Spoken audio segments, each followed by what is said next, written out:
Ngayon ako na to ginabi si Attorney Glensong kay Murag naghinam-hinam ni ang katauhan. Kabahin, puli-puli man Gapon si katong gipasanginlan si Comelec Chairman George Erwin Garcia o niya karon hari na punta. Pikas kabahin na punta, puli-puli yung sunod semana. So ay na tong contact si Lanao Congressman Zia Alonto Adjong og ang tigpamaba sa habig ni Vice President Sara sa depensa nga si Attorney Michael Pua. Pero in the meantime, karon atong pangutanon si Attorney Glenn Song, kabahin ini. Attorney Glenn, may butag. Yes, sir. Good morning. Sir, And thank you for having me in your program again. sir, binisaya akong pangutana, Tagalog lang po lang imong itubag aron masabdan po in taon sa mga nagmonitor na to sa live streaming sa laing nasod nga mga Filipinos nga natuan na himutang sa nagkalain lugar sa kalibutan. Yes, sir. Attorney Glenn, una na kong pangutana, kaniburot magkakalit ning kang Bunjing Remulla nga as ombudsman, ang yang salin, ang pangutana ni kinsa may mo ombudsman sa ombudsman? Ang ombudsman, sir, is an impeachable officer. Yes.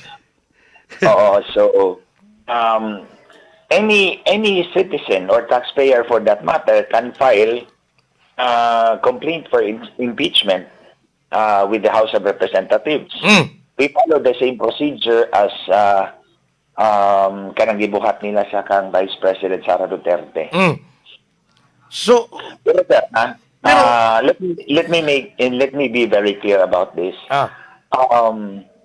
Yung pag-increase naman ng salin niya, yung assets niya, or net worth for that matter, at 20%, kung meron naman siyang legitimate sources of income other than yung kanyang pagiging ombudsman, yung salaries niya as being for being the ombudsman, that is explainable. In the same way na tulad ng pinapalabas nila kay Vice President Sara Duterte na lumobo naman yung kanyang net worth over the years. Kung meron talaga siyang other sources of income, like for example, passive investment. Example, meron kang stocks, investment in the stock market. Meron kang investment bonds. So kung tumaas yung value ng stocks, pataas din talaga yung net worth mo. Because these are marketable securities. Personal property yan. Pero, so, kung tumaas yung... pero Attorney Glenn Potlon sa tika, kani bang sukad atong 2025, paglingkod niya sa ombudsman, katuhuan ba sa katawhang Pilipino nga nitubog 20 milyones, 20 milyones ang iyang salin? Diin man yung ginadya, dili po yung gikan tingalis malita, so kuhay sa mga nagduda nga basig na ay partners malita. Yun nga, sir, ang sagot ko dyan, kung meron siyang other income, other sources of income other than yung salary niya as ombudsman, it can be explained. Hindi naman, for me sa akin, ang malaking question dyan, kung tumubo yung kanyang assets or net worth ng mahigit 100 milyon, that's questionable already. Pero sir, kaniyo man kaayo, bago pa man kaayo na I think ginansya lang ni sa iyang negosyo, if ever mayroon na ay negosyo, pilti na pong pagkadakuan ang ginansya in less than a year.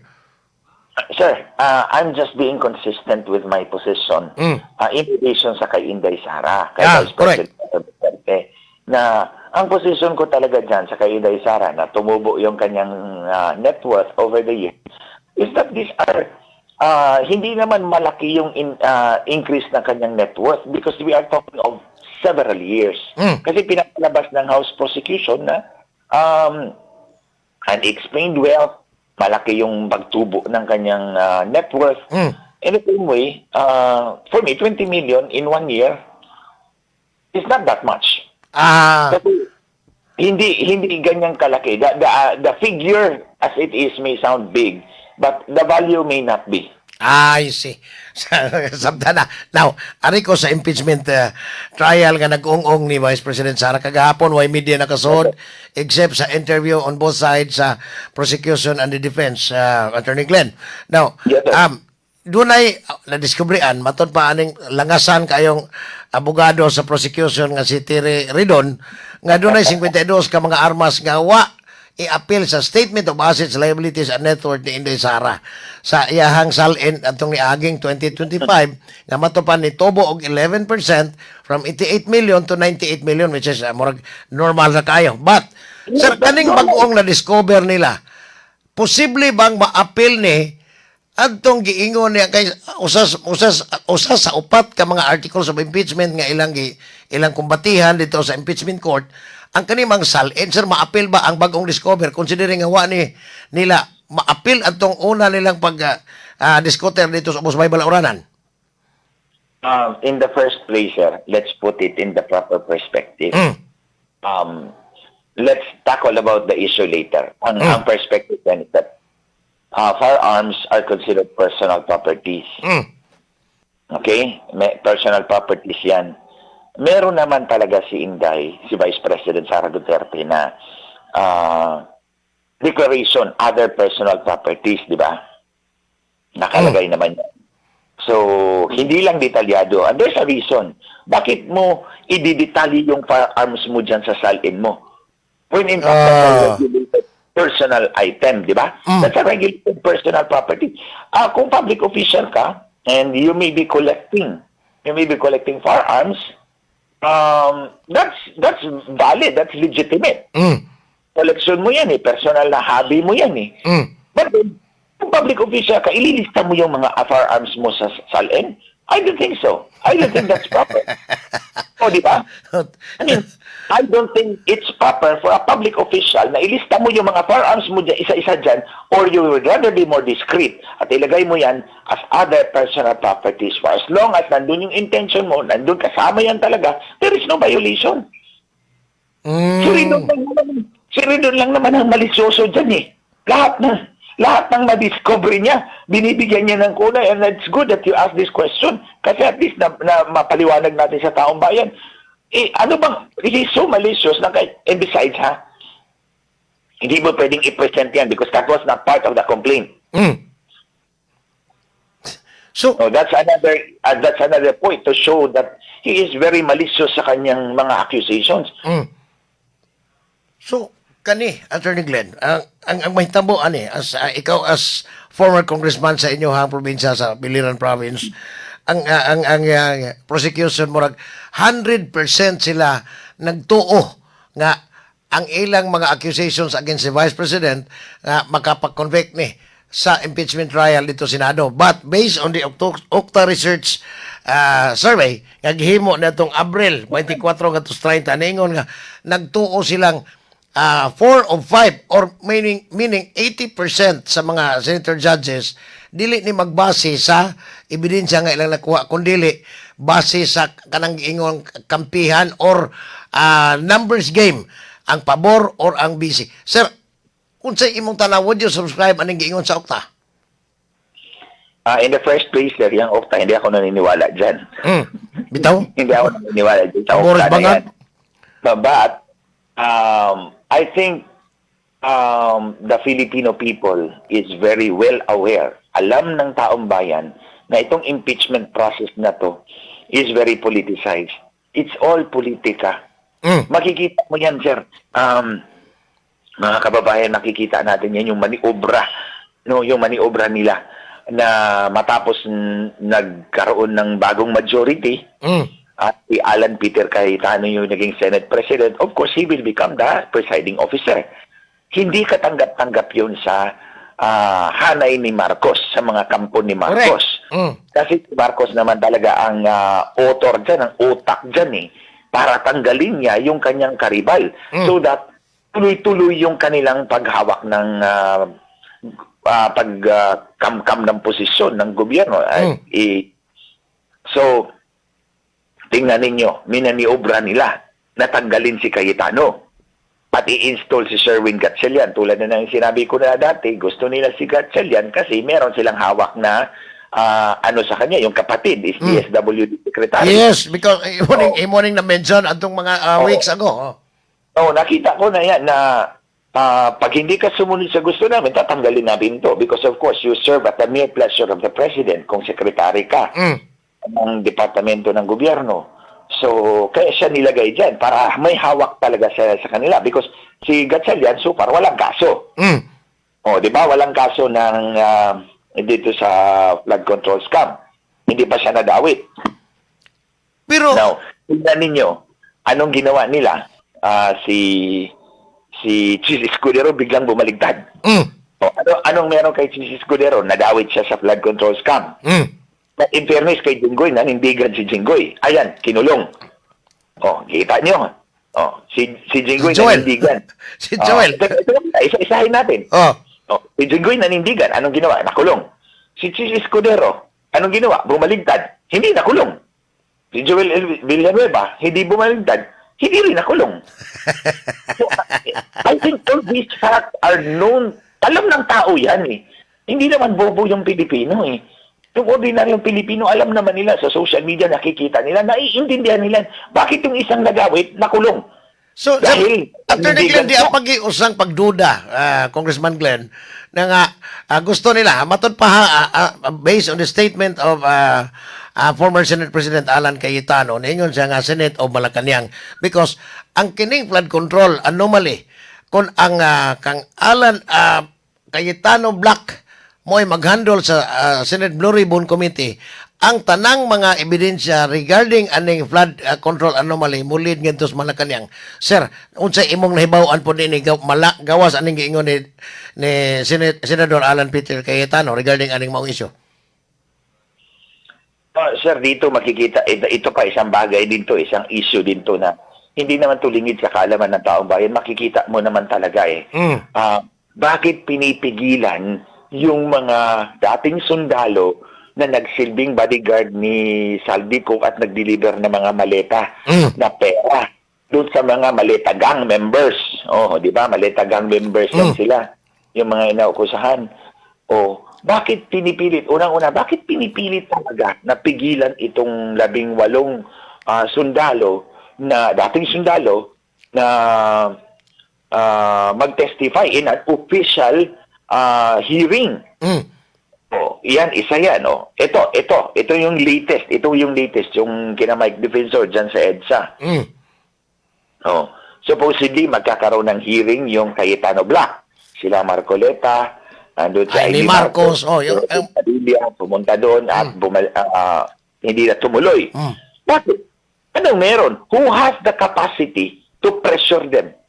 Sino ba ang pinaka-most powerful, pinakapangyarihang opisyal ng Pilipinas? Si Marcos yun. Walang iba. Oh, and then pag dumating yung senador doon at bumalik, anong ibig sabihin doon? There was pressure on them. Si Marcoleta pwedeng ma-pressure dahil kinasuhan siya ng plunder. Walang kwenta, pero plunder pa rin yun. Non-bailable yun. Pwede siyang ipakulong doon, tulad kay Jinggoy. I'm not saying that he is guilty. Of course, I don't believe that he is guilty. But, Congressman Glenn, assuming lang sir nga doon naman ko din sila ihap-ihap karon nga matod pa ni Congresswoman Jervil Luistro, ang head sa prosecution team, nga karong 22 na lang, suspended si Jinggoy, di na makita si Senador Bato de la Rosa, 22 na lang daw ang Senador Gyod. Warm bodies, posible nga mo trial, sa Senator Judges ni Vice President Sara. Ingon siya, 14 na lang kuno ang 2/3. Unsay imong tanaw, is it the right counting, sir? To convict the Vice President? For me, itong dalawang senador, si Jinggoy at si Bato, they have not been shown to be out of the coercive jurisdiction or coercive power of the Senate. Oh, so it's premature to say that 22 na lang ang dapat na number na pagbabase. That's for interpretation by the Supreme Court. The final arbiter dyan is the Supreme Court. Yeah. Hindi si Luis Cruz. Sino ba siya? believe kayo siya siyang kaugalingon na para confident kayo mo istorya. Believe nga siya sa sarili niya eh. Oh. Wala pa naman siya napatunayan. So, unsa may tanaw ninyo? Kamo di sa habig ni Vice President Sara. I'll just add this one. Yeah. I was there in Cebu noong June 6. I was there in Cebu noong June 6 and in-interview ako ni Eric Espina. Dating Atong amigo. Oo. Over sa CCTN for a show with cable TV. And then nag-usap-usap kami and then I gathered na this is unverified ha. Let's be clear about this. This is unverified. 2 billion ang ino-offer sa bawat senador cash. Oh. Takuha. Convicted guy. I'm just stating that fact that it was relayed to me. No, hindi ko sinabi na totoo. It was relayed to me that 2 billion pesos is being offered for each senator to vote against Inday. Well, hindi ako magtataka dyan eh. Nakapagnakaw sila ng 805 billion. What is 32 billion? 16 times 16 lang ang kinanglan nila. 16 times 2 is 32. What is 32 billion out of 805 billion na ninakaw? Kaya nga, palagi kong sinasabi sa mga kaibigan ko, yung pagnanakaw na yan, that is not a means to gain wealth. Hindi yan nila, yung kanilang pagnanakaw is not a means to gain wealth, to gain money. It's a means to an end. That is to control power. So, kining posible. Pambaya doon para hindi sila matanggal sa pwesto, para magpatuloy sila. Actually, sir, if you will, hindi naman, ako naniniwala ako that after this impeachment, pag tuloy-tuloy yung impeachment at nagwagi sila, God forbid, i-push nila yung Constitutional Assembly. A Constituent Assembly. Marcos Senior maningaduwa yun. Babaguhin nila yung Constitution. I-extend nila kasi one of their promises sa mga congressman is walang eleksyon. Si Marcos pa rin ang presidente after 2028. That's abominable. Hindi katanggap-tanggap yan. Kaya nga, palagi kong sinasabi sa ating mga kababayan na Inday Sara epitomizes the last countervailing political force against a Marcos na gustong manatili sa kapangyarihan forever. So, murag duwa man ni siyang papa. Yung isunod, murag kapikat man ni siyang papa. Pero, I don't know.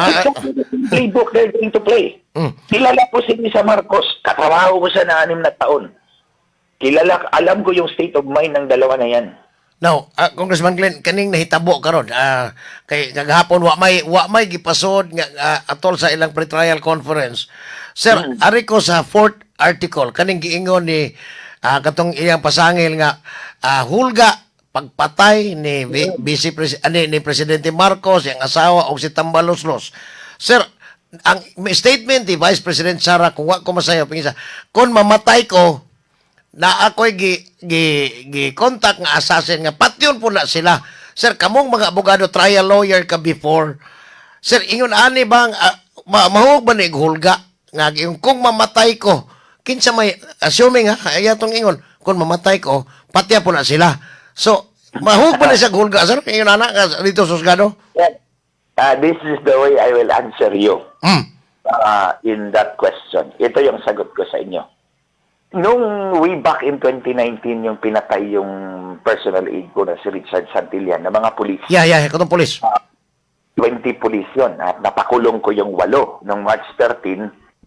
Ito March 13 lang na to. After 7 years of trial. Hindi naman actually 7 years, mga 2 years lang kami nag-trial kasi COVID yun eh. Kasi nagpago sila, then paunti-unting sumurrender lahat hanggang 2 years ago, mamasinsinan yung trial namin.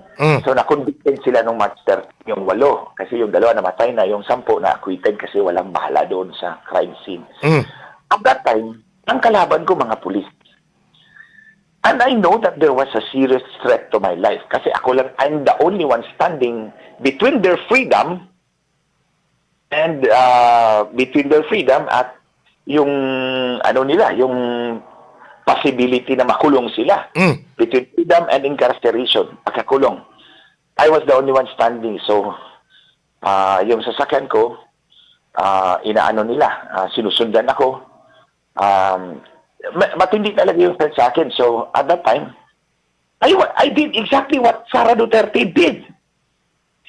Tinatanong ako ng mga media. Public yun, public yun. Radio, TV. Hindi ka ba natatakot, mga pulis ang kalaban mo? Pati si Albayalde, Chief PNP at that time, kinalaban ko yun. Sabi ko, yung utak mo walang laman. That's Ang sabi ko, ganito, Hindi ako higa ng kabaong hanggat hindi ko kayo bit-bit. Now, figure it out kung paano ko gagawin yun. That's exactly the same na sinabi So, ni maura Inday. bang istorya? Pag ako napatay, papatayin ko rin kayo, kukontratahin ko yung buhay ninyo. Yun, exactly. Hindi ako hihiga ng kabaong hanggat hindi ko kayo bit-bit. Now, if you're smart enough, you should be able to figure it out how I will carry you to my grave. So, siyempre, yun ang ibig sabihin. Kinontrata ko rin yung buhay ninyo. Pag ako namatay, patay din kayo. Para Kasi patas ta. pero tingnan ninyo, hindi ako napatay. Because that was effective. Epektibo yung sinabi ko. Seryoso kong sinabi. Paulit-ulit kong sinabi in public na pag ako napatay, patay din kayo. And you see, I'm alive. Hindi ako napatay. Imagine. Mga kababayan, ang nakalaban ko, ang kinasuhan ko, 3 chief PNP, Albayalde, Senas, Gamboa, 4 pang general, 8 kernel, 7 kernel, 9 na kernel, 2 major, 2 captain, plus 20 pulis. Yan ang kalaban ko. Halos the entire, PNP. Pero tingnan ninyo, buhay ako. That's exactly. In other words, it was a means to preserve her life ni Inday Sara. It's not a threat. It's a means to preserve her life. Na kapag ako pinatay ninyo, patay din kayo. There's nothing wrong about that. Sir, Everybody has the right to preserve his own life. Exactly what I did. Yun ang ginawa ni Inday Sara. yeah. Pero sa point of view sa mga abogado, sir, doon na ba yung mga ingon aning nga president na from the Supreme Court decisions regarding aning giingon nga kung magpapatay ko, patyasan na sila. Now, kaning nahitabo karon nga daghan man mostly lawyers maning naa sa prosecution team. Sir, wa may ni contradict nila ni uyon man sila di kani masupal para sa Korte Suprema. Kamahin ang ikaupat nga pasangil sa giingong articles of impeachment nga ikaupat nga kanang hulga. Ma-consider ba ini nga death threat kung ang maghulga gipatay na? Ito, sir. Ito yung naman ay sagot ko sa iyo. Ilang abogado meron ang entire PNP? Daghang kayo. Maraming abogado nandyan sa PNP. Ang dami nila. Pero ni isa sa kanila hindi nagkaso sa akin. Kabayan sa imong giingon. Yung mga sinabi, hindi ako higa ng kabawag hanggang hindi ko kayo bit-bit. Pingalangalanan ko pa sila. So, ibig sabihin, sa libo-libo na abogado, siguro mayroon 1,000 abogado dyan sa PNP. Hindi walang isang nag-file ng kaso sa akin about that. Because to them, it is not a threat. Because it is condition na kapag ako pinatay ninyo, may mangyari din sa inyo. That's not a threat. Kasi ang threat should be specific. Papatayin kita. That's a threat.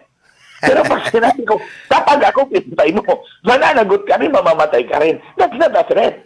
To me, and to the thousands of police officers dyan ng mga abogado, hindi naman ako kinasuhan. Wala akong kaso about that. Congressman Glenn, ari ko sa 32 billion.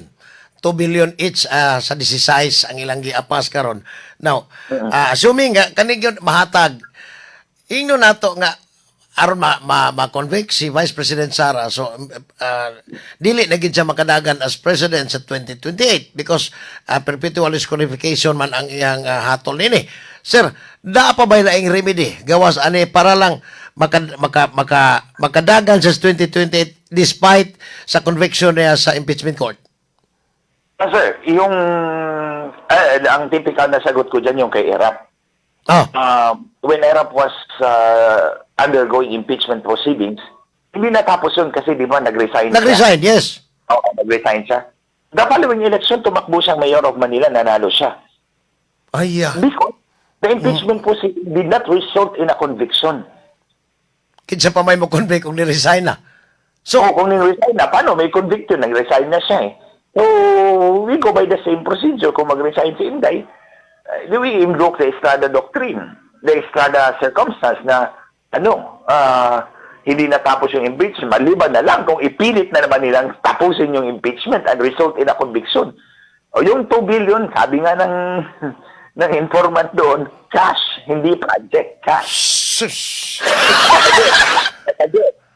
Let's make it clear, that's hearsay. Hindi siya personal knowledge. Nirili lang sa akin yun.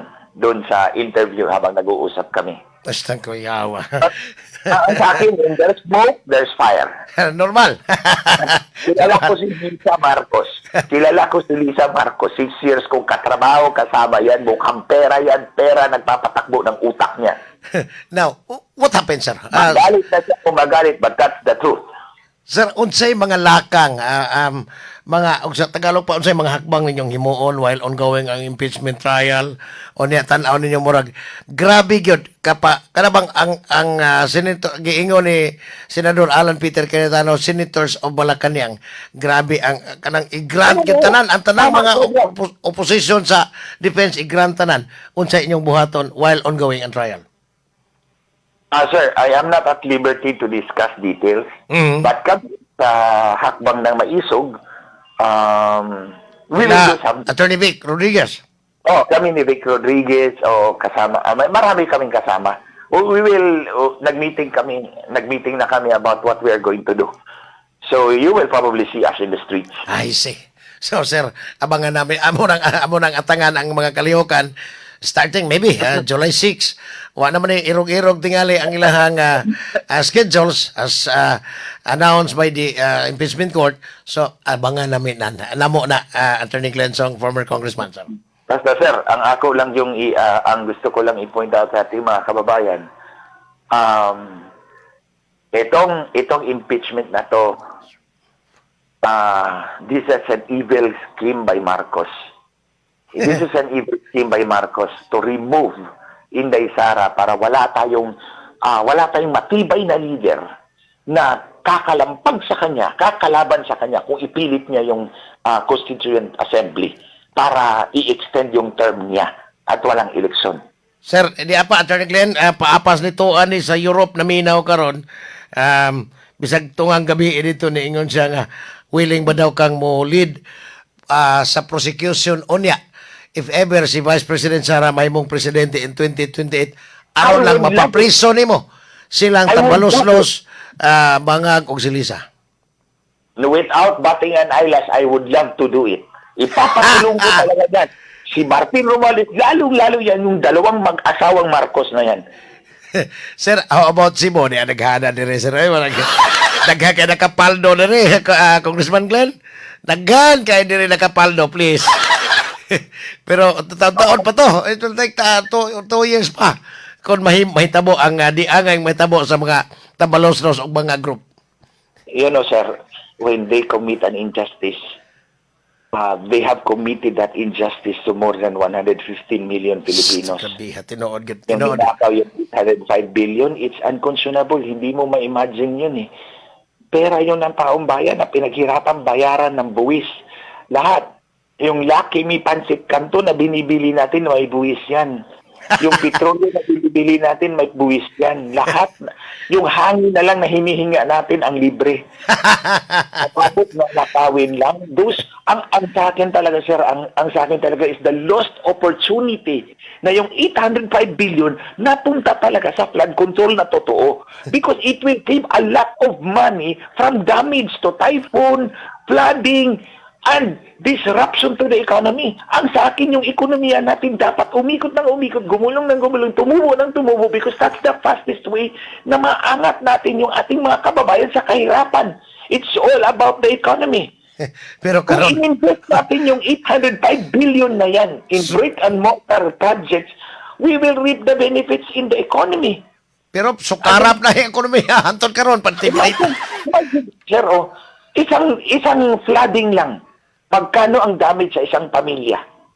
So it will set you back to poverty. Instead na nakaangat ka na, by sheer bad luck, nag-umulan ng malakas, nagkaroon ng flooding kasi nawala yung flood control, nawala yung control, flood ang natira. Ayun, you are set back to poverty. Kayod ka na naman. Pag-angat mo, naging middle class ka na, lower middle class, nagbagyo na ulit, naglunob na ulit, nag-flood na ulit. nasira yung bahay mo. Then back to poverty ka na naman.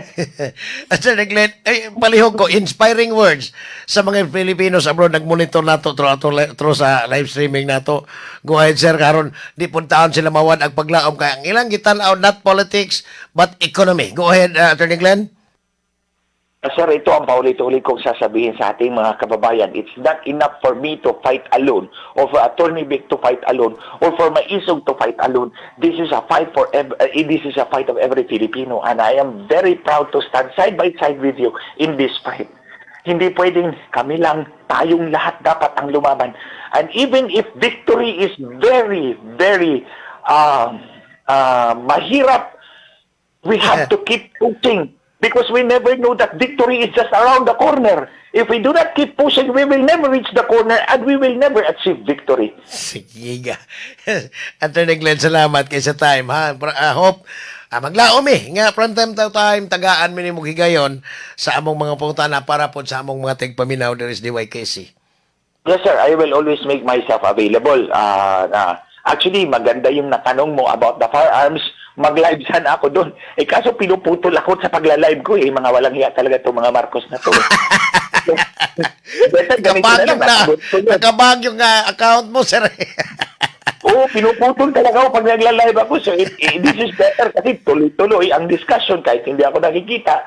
At least na-i-impart ko yung idea ko na itong ginagawa ni Redon talaga. Baka deleted na yun. Deleted na yung live stream. Anyway, Attorney Glenn, dagang ay salamat, ha? O niya, may puntak. Amping lang ka nun, sir. Amping sa sir. Si former Biliran Congressman, Attorney Glenn Song, matay, way kurat, ka maging kumpate, aling mga bangag, o tabalos-los, ay, grabe yan. Sa ay, kulbaan ta siya mga lingwahe, grabe ka na, yun nga naglisap. Ba? Ni Satanas daw. Bihag yun. Nindot kayo nga fighter yun, tinoon. Imong pangutan-on din si Attorney Glenn Song. Nindot kayo nga fighter, freedom fighter. Pero ang problema, kay tag 2 billion man ay kuno. Ba? Matod pa sa akong amigo, Paldo.